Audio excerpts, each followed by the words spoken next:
Informasi pertama untuk Anda pemirsa, Presiden Prabowo Subianto menghadiri Sara Sehat Ekonomi bersama para pelaku ekonomi yang digelar di Jakarta.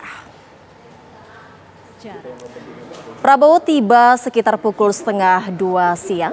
Sejumlah Menteri Kabinet Merah Putih tampak hadir di lokasi seperti diantaranya Menko Bidang Perekonomian Airlangga Hartarto, Menteri Keuangan Sri Mulyani, Menteri Ketenagakerjaan, Investasi dan Hilirisasi Rosan Roslani hingga Menteri ESDM Bahlil Lahadalia.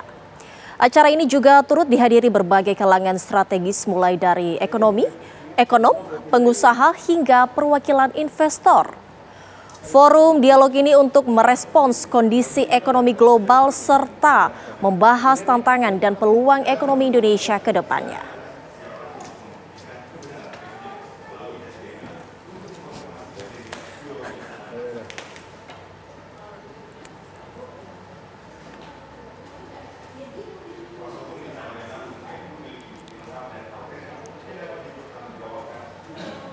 Dalam pidatonya, Presiden Prabowo Subianto mengatakan goncangan ekonomi dunia akibat kebijakan negara adidaya sudah diprediksi oleh para pendiri bangsa. Prabowo pun mengajak pengusaha dan pelaku ekonomi untuk berdiskusi, mendengar masukan dalam menghadapi kebijakan tersebut. Perekonomian kita azasnya adalah kekeluargaan. Tidak boleh ada orang yang lapar di Republik yang merdeka 80 tahun. Tidak boleh ada orang yang tinggal di bawah kolong jembatan. Ini menusuk rasa keadilan. Tidak boleh ada orang yang tidak makan. Ini yang mendasari dan kita buat strategi.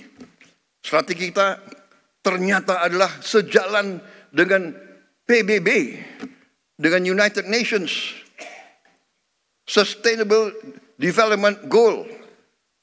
Yang utama food, energy, water, dan SDG, sasaran SDG yang lainnya semua.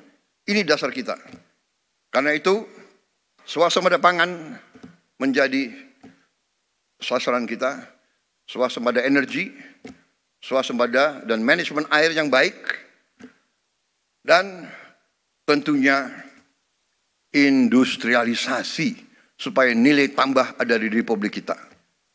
Saudara-saudara, apa yang terjadi sekarang, goncangan dunia akibat negara yang ekonominya terkuat, membuat kebijakan-kebijakan,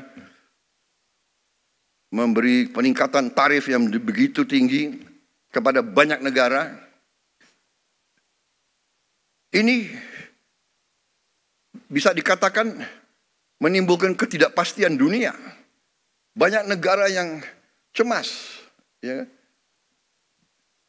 Padahal sebenarnya pendiri-pendiri bangsa kita dari sejak dulu dan termasuk saya bertahun-tahun saya sudah ingatkan, mari kita bangun ekonomi kita dengan sasaran berdiri di atas kaki kita sendiri. Pemirsa, untuk membahas paparan yang disampaikan oleh Presiden dan menterinya dalam Sara Sehat Ekonomi, telah hadir di studio narasumber kita ekonom dari Indef, Tauhid Hamad. Halo, selamat sore Mas Tauhid. Gimana kabarnya Mas Tauhid? Alhamdulillah baik. Mas Tauhid, tadi kita sama-sama mendengarkan paparan yang disampaikan oleh Presiden Prabowo Subianto dalam acara Sara Sehat Ekonomi. Dari paparan tersebut, apa yang bisa dibaca dari Mas Tauhid? Pandangannya seperti apa? Ya, yang pertama kalau dari paparan Pak Presiden itu menandakan bahwa kita harus memperkuat ekonomi domestik kita di tengah situasi global yang tidak pasti. Karena itu beliau menyampaikan bagaimana penguasaan sumber daya alam, energi, pangan, kemudian yang lainnya itu harus diperkuat. Tadi juga disampaikan bagaimana peran pemerintah dalam mendukung itu. Dicontohkan kasus pemberian subsidi pupuk maupun dukungan mengurangi rantai pasok distribusi pupuk yang berkepanjangan. Dan ini membuat efisiensi dalam distribusi dan ini ada perpihakan terhadap petani ya. Meski demikian memang situasi global tampaknya tadi belum direspon secara khusus ya oleh Pak Presiden, tapi secara gamblang tadi disampaikan oleh Pak Menko Perekonomian maupun Bu Sri Mulyani ya terhadap beberapa hal.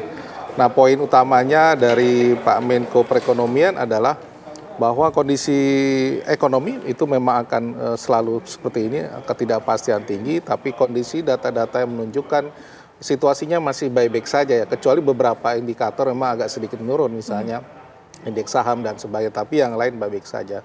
Namun yang menarik adalah dari paparan Bu Menteri Keuangan ya, dengan ini ada perubahan besar dari situasi global yang sangat merubah pola tatanan yang sudah dibangun sejak lama ya, terutama sejak The Big Bang tahun 30-an sampai Bretton Woods, terlahirnya lembaga-lembaga dunia yang sekarang justru dilanggar oleh penciptanya. Nah, itu membuat bahwa ada ketidakpastian yang masih akan berlangsung. Meski demikian, salah satu jalan dengan situasi kebijakan tarif bahwa resiliensi atau ketahanan ekonomi termasuk melalui APBN harus kuat. Nah, itu yang harus dilakukan. Nah, saya kira itu yang menggambarkan dari keseluruhan itu, oke, negara kita mengalami ancaman dari Trump, tetapi kita juga harus harus memiliki sikap optimisme apa yang kemudian disampaikan oleh pemerintah.